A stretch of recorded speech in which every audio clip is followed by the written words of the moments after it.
신자라는 말을 씁니다. 우리가 신자라고 하면 믿는 사람을 말하죠. 실제로 저 사람 믿는 사람이래, 믿는 사람이었대, 이런 표현을 쓰기도 하는데 바로 신자라는 말을 대체하는 말로 쓰죠. 최근에 정말 허무한 것을 믿는 사람들에 대한 다큐멘터리가 방송을 통해서 방영이 되었습니다. 나는 신이다. 물론 그것이 모든 분들이 본 것은 아니겠지만 이 이단에 대한 잘못된 사이비, 어떤 종교 단체에 대한 경각심을 드러내는 프로그램이었습니다. 우리는 믿는다라는 것을 이야기할 때에 사실 무엇을 믿는가, 그리고 어떻게 믿는가에 대한 부분을 점검해야 합니다. 만약에 무엇을 믿는지도 명확히 알지 못하고 어떻게 믿어야 하는지에 대해서도 알지 못하고 그저 나는 믿는 사람이다 라고만 생각한다면 그거는 정말 목적과 방향을 상실한 맹목적인 믿음을 가진 사람일 수 있습니다.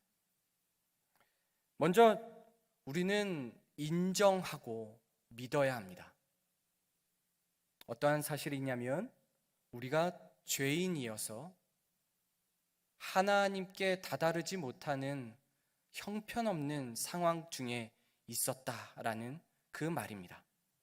바로 23절 말씀에 모든 사람이 죄를 범하였음에 하나님의 영광에 이르지 못하더니, 여기서 모든 사람, 이 말은 2000년 전 그때 당시에 살았던 사람뿐 아니라 2023년을 살아가는 우리들도 당연히 포함됩니다. 모든 사람이 죄를 범합니다. 그리하여 하나님의 영광에 이르지 못합니다. 하나님에 의해서 창조되었습니다. 그리고 사람은 더 특별히 하나님의 모양과 형상대로 창조되었습니다. 그런데 이 죄로 인하여서 그 하나님과의 관계가 단절되고야 말았습니다.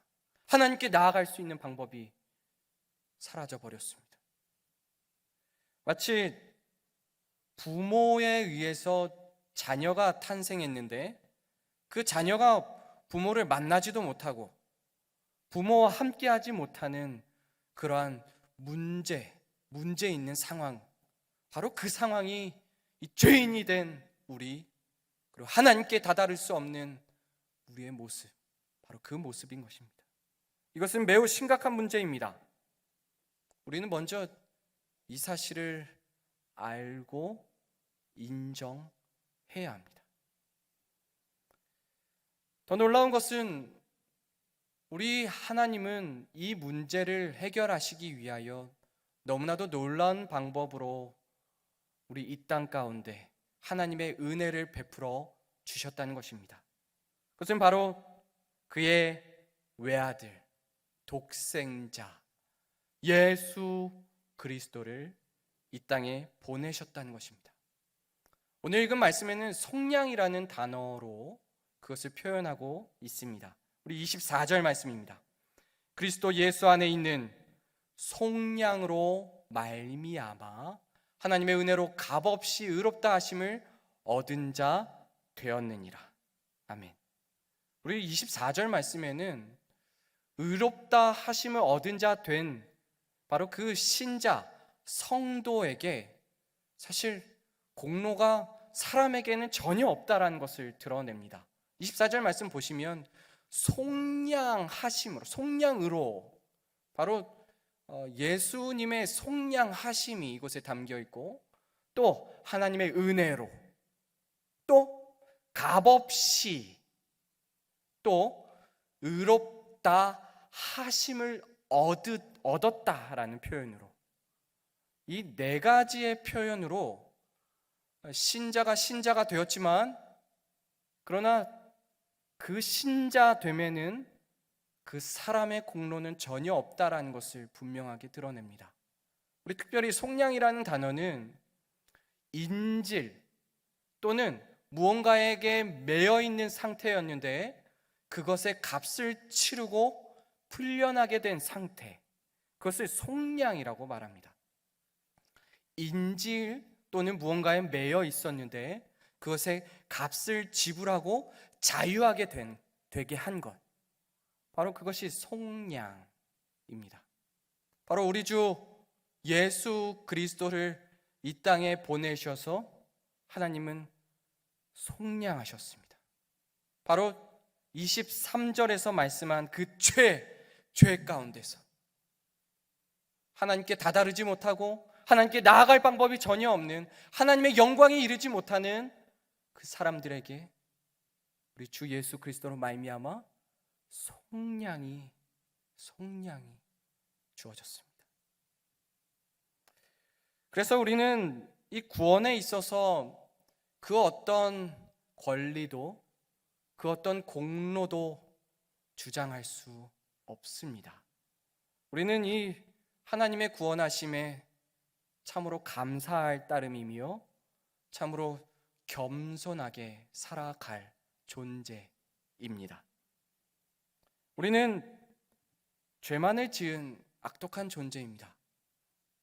얼마나 죄를 밥 먹듯이, 아니 밥 먹는 것 이상으로 짓고 살아가는가. 어떤 이가 이렇게 표현했습니다. 사람은 24시간 내내 365일 동안 죄를 생산해내는 공장과도 같다. 24시간 내내 365일 죄를 생산해내는 공장과도 같다. 겉으로는 죄가 드러나지 않을 수 있죠. 하지만 속으로 짓는 죄까지 죄가 아니라고 말할 수 없습니다. 해야 할 것을 하지 않은 것 또한 죄이고 하지 말라 한 것을 하는 것 또한 죄입니다. 더 나아가 하나님을 하나님으로 인정하지 아니하고 하나님을 하나님으로 섬기지 않는 것 또한 너무나도 커다란 죄입니다. 그리하여 이 땅에 있는 모든 이는 죄인이 아니라 할 수 없습니다. 그래서 우리는 겸손의 자세로 살아가며 은혜를 날마다 고백하며 살아가고 또 날마다 감사를 표현하는 삶을 살아가야 하는 거죠. 하나님의 은혜의 겸손의 자세로 또 감사의 자세로 살아야 하는 우리입니다. 오늘 읽은 본문에는 이러한 자격 없는 자, 그럼에도 자격 없는 자에게 주신 너무나도 커다란 은혜, 그리고 이 은혜에 깊이 담겨 있는 그 하나님의 뜻, 그것을 분명히 알아야 한다라고 우리에게 알려주고 있습니다. 우리는 그러기에 더 알아야 합니다. 맹목적으로 믿는 것이 아니라 정말 그 은혜를 명확하게 알고 그 은혜가 나에게 어떤 영향을 미쳤는지를 분명하게 알아야 합니다. 하나님은 그 사실을 사실 성경 이곳저곳에 아주 세밀하고도 면밀하게 기록하여 주셨는데 우리는 그것을 보려 하지 않고 알려 하지 않고 그저 믿는다라는 말만 쓰고 살아갈 때가 많습니다. 우리 오늘 읽은 말씀에 보면 하나님께서 정말 이 놀라운 이치로, 놀라운 원리로 우리에게 주신 것이 있는데 바로 그것이 그의 피라는 것입니다. 그의 피. 바로 여기서 그는 예수님을 가리키죠. 예수님의 피. 도대체 그 예수님의 피가 무엇인가? 우리 25절 상반부 부분을 우리 확인하도록 합니다. 이 예수를 하나님이 그의 피로써 믿음으로 말미암는 화목제물로 세우셨으니.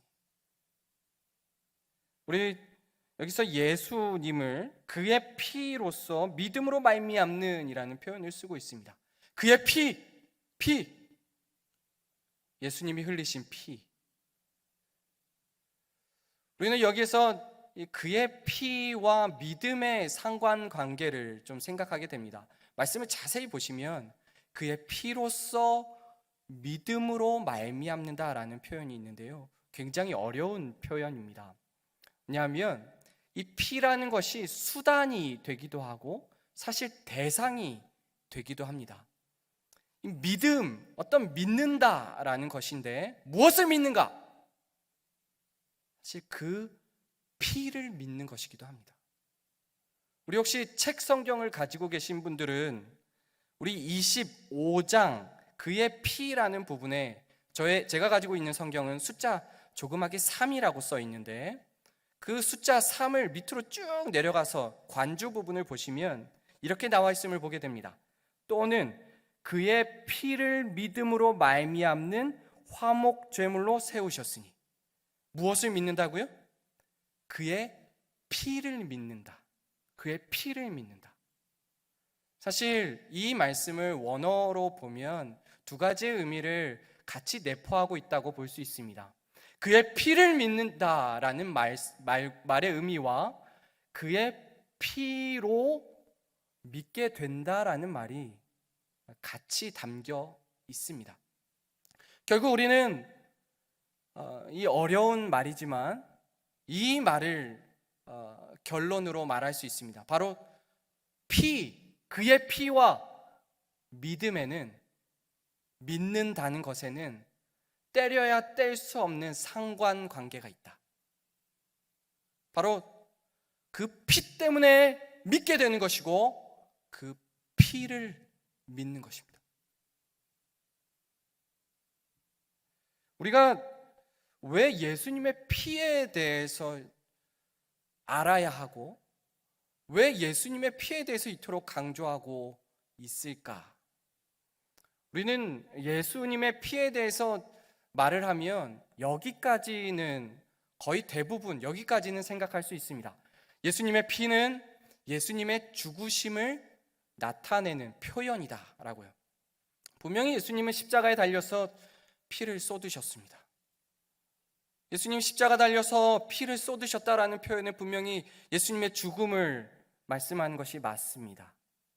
그래서 우리는 예수님의 피라고 한다면 예수님의 죽음까지 생각할 수 있습니다. 그러나 예수님의 피는 더 많은 것을 내포합니다.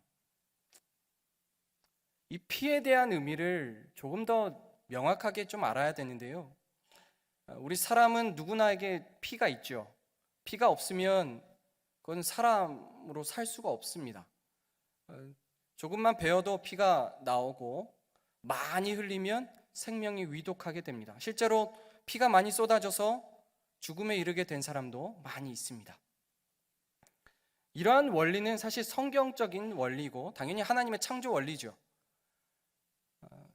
성경에서 피에 대한 언급은 창세기 4장에 가인과 아벨의 싸움에서부터 나타납니다. 형 가인은 동생 아벨을 시기하여 그를 쳐 죽이고야 맙니다. 그런데 그 죽음에 대한 상태를 하나님은 그의 피가 땅에서 소리를 낸다라는 표현으로 하나님은 죽음을 표현하십니다. 바로 이 가인에게 찾아오셔서 내 아우가 어디 있냐? 가인이 내가 아우를 지키는 자입니까?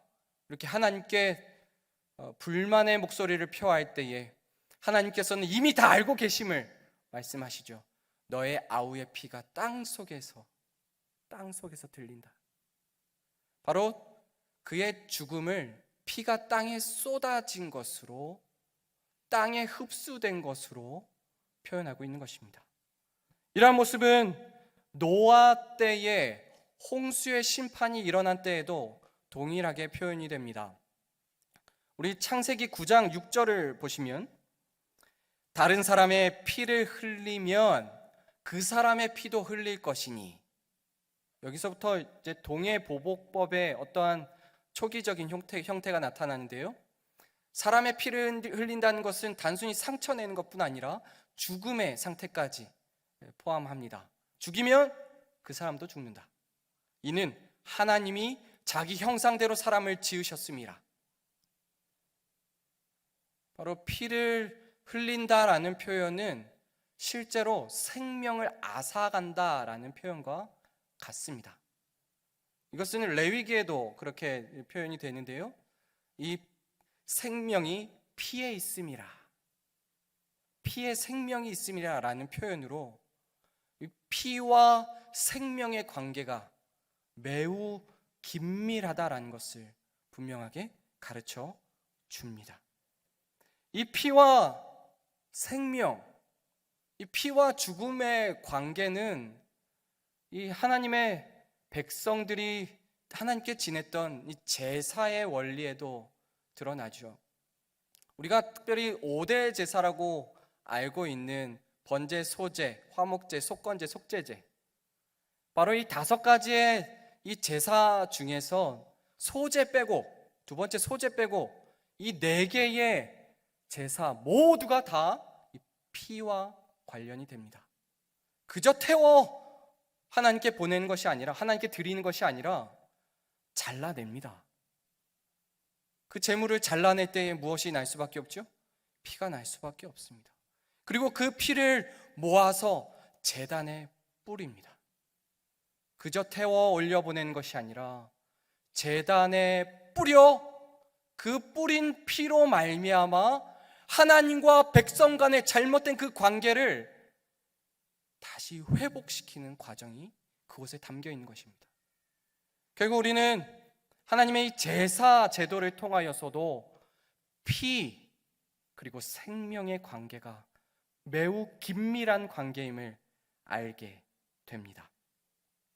특별히 이 7째 달에 하나님께 드려지는 대속죄일이라는 것이 있는데, 이 대속죄일에는 바로 이 하나님의 성막 안에, 특별히 지성소 안에까지 대제사장이 들어가 피를 뿌립니다.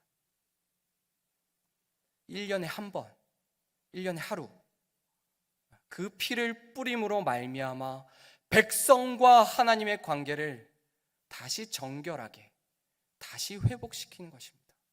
바로 이 피라는, 이 생명을 상징하는 이 피를 통하여서 속죄 의식이 나타나게 되는 것입니다. 우리는 이 제사를 생각할 때에 하나님께서 대속이라는 개념을 사용하셨다는 것을 알게 됩니다.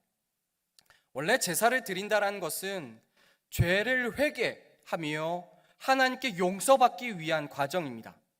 근데 사람이 죄를 회개하고 용서받기 위해서는 사실 자기 자신이 죽어야 됩니다. 제물을 바침이 아니라 나 자신이 죽음을 통하여서, 피를 흘림을 통하여서 하나님께 그 죄에 대한 마땅한 결과를 맞게 되어 마땅한 결과를 보이는 거죠. 그런데 하나님은 너무나도 놀랍게도 대속의 개념을 주셨습니다. 바로 제사를 드리는 자가 제물을 가지고 와서 그 제물을 하나님께 바침으로 그 제물의 죽음을 통하여, 그 제물의 피 흘림을 통하여 제사 드리는 자의 죄를 정결케 하신 것입니다. 바로 이 피는 생명과 연관되고, 이 피는 대속과 연관이 됩니다.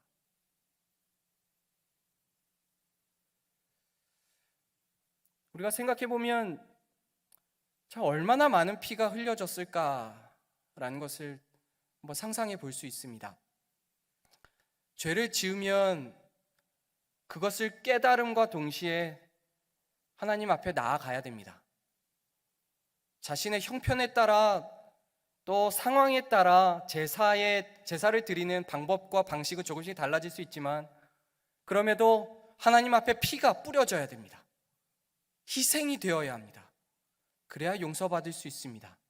그렇다면 어떤 한 사람, 어떠한 가정, 어떠한 가문, 어떠한 지파, 그리고 이스라엘 전체, 이들의 죄를 속죄하기 위해서는 도대체 얼마나 많은 제물들이 죽어가야 했을까요? 피를 쏟아야 했을까요? 저는 설교를 준비하면서도 그렇고 이전부터 이 제사 드리는 광경을 머릿속으로 생각해 보면 정말 피비린내 나는, 혹시 우리 피 말고 짐승들 피 흘려서 그 꾸덕꾸덕 피가 이렇게 막 쏟아져 나오는 그런 거 뭐 경험해 보신 적 있으십니까? 피비린내 나고 정말 그곳에 있기 쉽지 않습니다. 제사의 현장이 그 피로 가득한 그 현장이었습니다.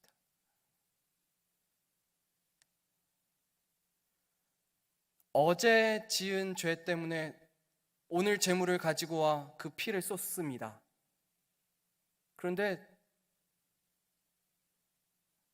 그 정결케 됨이 오늘도 가지 못하고 또 죄를 짓습니다. 오늘 그 제사를 드렸는데 또 내일 또 그 제사를 드려야 합니다. 물론 유대인들은 겉으로 드러나는 죄만을 두고 제사를 드려왔을 수도 있습니다. 그러나 수많은 제물들이 피를 쏟은 것은 분명합니다. 이 짐승 제물의 피가 쏟아지고 쏟아졌지만, 그러나 이 짐승 제물의 피가 사람들의 죄를 온전하게 하지 못했습니다. 사람들의 상태를 온전하게 하지 못했습니다. 왜냐하면 이 제물의 한계가 그리고 유한함이 있었기 때문입니다. 히브리서 10장 말씀입니다. 그러나 이 제사들에는 해마다 죄를 기억하게 하는 것이 있나니 이는 황소와 염소의 피가 능히 죄를 없이 하지 못함이라. 짐승의 피가 대속의 효과는 분명히 있었지만, 그러나 그 효력에 한계가 있고 유한했습니다. 영원하지 못했습니다. 임시 방편이었습니다.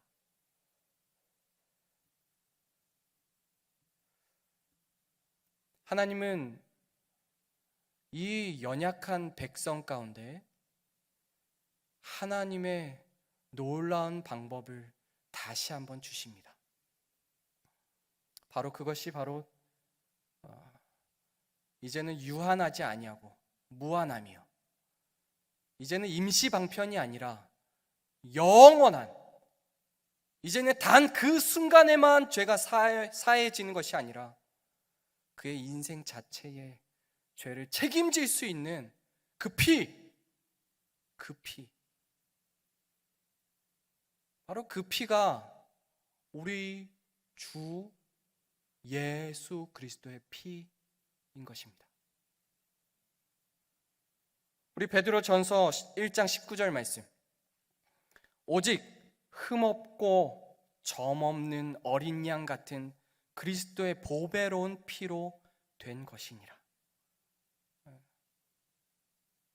어떤 짐승들과도 비교 불가한 고결한, 고귀하신, 보배로우신 그 그리스도의 피, 그 피가 그 십자가 위에서 쏟아진 것입니다. 우리 주 예수 그리스도의 피이기 때문에 그것이 가능한 것입니다. 하나님의 아들이시며 죄가 없으신 그 사람으로 이 땅을 살아가신 우리 주 예수 그리스도, 그러기에 자격도 되고 능력도 되시기에 우리 주 예수 그리스도의 피로만 그 죄 속죄함이 분명하게 드러나는 것입니다. 여기 설교하고 있는 제가 만약에 여러분들의 누군가를 위하여서 피 흘려 죽는다, 혹 감동할 만한 일일 수는 있습니다만, 그러나 저의 피가 여러분들의 죄를 대속할 수 없습니다. 아니, 오히려 그것은 하나님의 잘못된 방법이기에 하나님 절대 받아주시지 않습니다. 많은 잘못된 종교 단체들과 이단과 사이비들의 교주들이 이 피를 가지고 장난을 칠 때가 너무나도 많은데, 자신의 피를 받아야 한다느니 또는 새로운 피로 거듭나야 한다느니 그리하여 많은 종교 의식을 행하는 경우가 있는데, 결코 그러한 피들로 속죄함이 일어나지 않습니다. 오직 단 한 분만 자격이 되시고 단 한 분만 그 능력이 되시기에 다른 피로는 되지 않습니다. 우리 주 예수 그리스도의 그 피로 말미암아 속량이 이루어졌습니다. 우리는 이 피가 얼마나 소중한 것인지 분명히 알아야 할 것입니다. 이 피는요, 단편적으로 십자가에 달려 죽으신 것만 이야기한 것이 아닙니다. 이 피는요, 그 고귀하신 그 생명이 이 땅에 쏟아진 것을 의미합니다. 그 고귀하신 피로 말미암아 그의 백성의 죄를 속죄하시기 위함입니다. 그의 보배로우신 피가 쏟아져 이제는 더 이상 구약에서의 지켜지는 제사가 아니라 단 한 번의 이 십자가에서 드려진 제사로 말미암아 영원한 효력을 갖게 되는, 그리고 이제는 그것이 믿음으로 받아들이는 자에게, 믿음으로 그것을 붙잡는 자에게 나타나는 효력임을 우리에게 알려주시는 것입니다. 이 예수 그리스도의 피 흘리심은 영원한 하나님과의 언약 맺음을 또 상징하기도 합니다. 마태복음 26장입니다. 이것은 죄 사함을 얻게 하려고 많은 사람을 위하여 흘리는 바 나의 피 곧 언약의 피니라. 또 더 나아가 이제 하나님과 원수된 관계를 이제는 화목하게 하고 평화롭게 평안 가운데 거하게 합니다. 골로새서 1장 말씀입니다. 그의 십자가의 피로 화평을 이루사 만물 곧 땅에 있는 것들이나 하늘에 있는 것들이 그로 말미암아 자기와 화목하게 되기를 기뻐하심이라. 아멘. 사실 이 피에 대해서 말하고자 한다면 더 많은 시간이 필요하고 이 피에 대한 말씀을 더 많이 확인을 해야 합니다. 알아야 할 것이 너무나도 많이 있습니다. 그리고 더 우리가 깊이 있게 믿어야 할 것이 너무나도 많이 있습니다. 왜냐하면 제대로 알고 제대로 믿어야 그 피의 효력이 우리 가운데 있다는 것을 깨우치고 살아갈 수 있기 때문입니다. 그러나 좀 간략하게 핵심적으로 말하면 우리 기독교는 예수님의 그 피를 믿는 종교입니다. 참 하나님의 아들, 참 사람으로 오신, 죄 없으신 우리의 대표자가 되신, 우리의 대표로서 믿는 자 한 사람 한 사람의 죄를 대속하심, 이것이 우리가 믿는 그 피입니다. 그 피. 성도 여러분, 신자는 이 고귀한 피를 믿습니다. 이 고결한 피를, 이 보배로운 피를 믿는 자들입니다. 그래서 우리는 성찬을 할 때마다 이 피를 마시며 우리 주 예수 그리스도의 구속하심, 또 우리에게 생명 주심을 감사하고 기뻐하는 것입니다. 하나님의 의로우심이 이 피로 말미암아 드러나고 이 피로 인하여서 하나님과 우리의 관계가 회복이 되는데, 오늘 읽은 25절의 말씀을 다시 한번 우리 확인하도록 하겠습니다. 같이 읽겠습니다. 이 예수를 하나님이 그의 피로써 믿음으로 말미암는 화목제물로 세우셨으니 이는 하나님께서 길이 참으시는 중에 전에 지은 죄를 간과하심으로 자기의 의로우심을 나타내려 하심이니. 아멘. 우리 주 예수님은 이 고귀하고 보배로운 피를 흘리시기 위하여 우리에게 오셨습니다. 그리고 그의 생명을 아까워하지 아니하시고 그의 피를 우리에게 내어 주셨고, 바로 그 피 쏟음으로 그 생명 주심을 우리에게 보여 주셨습니다. 결국 우리는 예수님의 피값입니다. 우리 신자는 예수님의 그 생명값입니다. 예수님의 피값 그리고 예수님의 생명값으로 새 생명을 얻게 되어 살아가는 자입니다. 그렇다면 우리는 함부로 살 수 없습니다. 아무렇게나 살 수 없습니다. 아무거나 믿으며 살 수 없습니다. 정말 제대로 알고 제대로 믿고 제대로 의지하며 살아가는 우리가 되기를 소망합니다. 성도 여러분, 아무런 죄도 없으신 분이 이 죽으심의 피를 흘려서 그 피의 효력을 믿는 자에게 정말 참 놀라운 은혜를 베풀어 주시는데 우리가 왜 맹목적으로 믿고 있습니까? 우리 더 깊이 있게 믿기를 소망합니다. 더 분명하게 믿기를 바랍니다. 더 분명하게 의지하고 붙잡고 그 생명 주심에 감사하며 살아가는 저와 여러분, 우리 모두가 되기를 소망하고 축원합니다. 마지막으로 에베소서 1장 7절 말씀을 우리 함께 읽고 기도하겠습니다. 우리는 그리스도 안에서 그의 은혜의 풍성함을 따라 그의 피로 말미암아 속량 곧 죄사함을 받았느니라. 아멘. 기도합니다. 이쁘시고 자비로우신 아버지 하나님,